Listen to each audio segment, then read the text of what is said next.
నితిన్ నబీన్ వ్యాఖ్యలకు కౌంటర్ ఇచ్చారు PCC chief Mahesh Kumar Goud. నిన్నటి బీజేపీ సమావేశంలో కనీసం 2,000 మంది కూడా లేరన్నారు.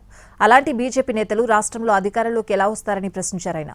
ప్రజలు బీజేపీ మాటలు నమ్మే పరిస్థితిలో లేరని తెలిపారు. వచ్చే ఎన్నికల్లో బీజేపీకి ఇప్పుడున్న సీట్లు కూడా రావంటున్న మహేష్ గౌడ్తో మా ప్రతినిధి బాలకుమార్ ఫేస్ టు ఫేస్. తెలంగాణలో బీజేపీ జాతీయ అధ్యక్షుడు పర్యటిస్తున్నారు. తెలంగాణ రాష్ట్రంలో అధికారమే లక్ష్యంగా తన పర్యటన ఉంటుంది. రాబోయే కాలంలో బీజేపీ రాష్ట్రంలో అధికారంలోకి వస్తుందని ప్రకటించారు. ఇక ఇదే అంశంపై మాట్లాడేందుకు పీసీసీ చీఫ్ మహేష్ కుమార్ గౌడ్ మనతో ఉన్నారు. సరే, అంటే రాష్ట్రంలో బీజేపీ జాతీయ అధ్యక్షుడు పర్యటిస్తున్నాడు. వచ్చేది బీజేపీ ప్రభుత్వం అని చెప్తున్నారు. ఎట్లా చూడొచ్చు? వచ్చేది లేదు, సచ్చేది లేదు. జాతీయ అధ్యక్షుడు అయితే నిన్న పెట్టిన సమావేశంలో 2,000 మంది లేరు. వాళ్ళు రాష్ట్రంలో అధికారంలోకి వస్తామంటారు. తెలంగాణలో రేవంత్ రెడ్డి గారి ప్రభుత్వం 2.5 సంవత్సరాల్లో ఏం చేసిందని అడిగే ముందు, మాకన్నా 10 ఏళ్ళ ముందు మీరు కేంద్రంలో అధికారంలో వచ్చారు.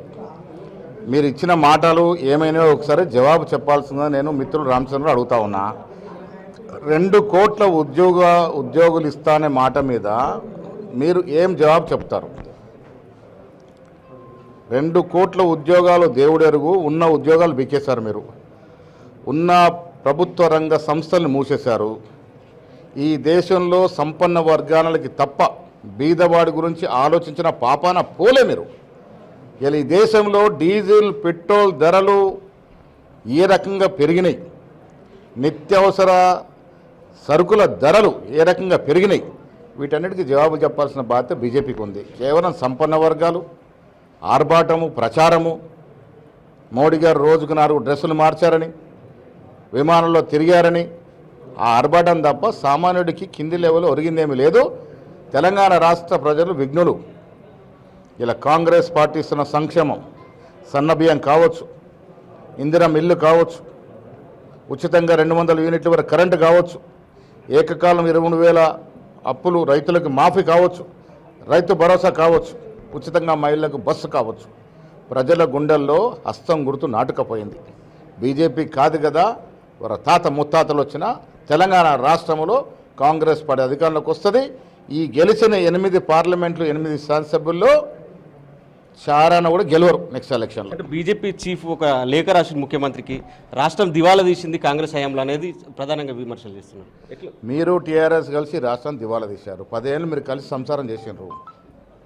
కేంద్రంలో జరిగిన ప్రతి పరిణామంలో టీఆర్ఎస్ ఎంపీలు ఓట్లేసారు. 10 ఏళ్ళు మీరు కలిసిమెలిసి సంసారం చేసి 8.5 లక్షల కోట్ల అప్పు తెలంగాణ మునిగిపోయిందంటే అందులో బీజేపీ హస్తం లేదా? మీరు కేంద్రంలో 10 ఏళ్ళ నుంచి అధికారంలో ఉండి ఈ రాష్ట్రాన్ని ఏ రకంగా ఆదుకున్నారు? విభజన చట్టంలో ఉన్న హామీల గురించి ఎప్పుడైనా కిషన్ రెడ్డి గారు, రామచంద్రరావు గారు ఇక్కడ నుంచి ఎంపీలు మాట్లాడినారా? ఆఖరికి రేవంత్ రెడ్డి ఒక రెడ్డి ఉండి కుల సర్వే చేస్తే బీసీ ఎంపీలు ఉన్నటువంటి ఈ నాయకులు ముఖం చాటేసి మోడీ గారి దగ్గరికి వెళ్ళి ఎప్పుడన్నా మాకు బీసీలకు న్యాయం జరగాలని అడిగినరా? ఎస్సీ వర్గకి తెలంగాణ రాష్ట్రం ముందుండి చేసింది ఇప్పుడు ఆలోచించరా? ఇవన్నీ మాటలు తెలంగాణ ప్రజలు నమ్మరు.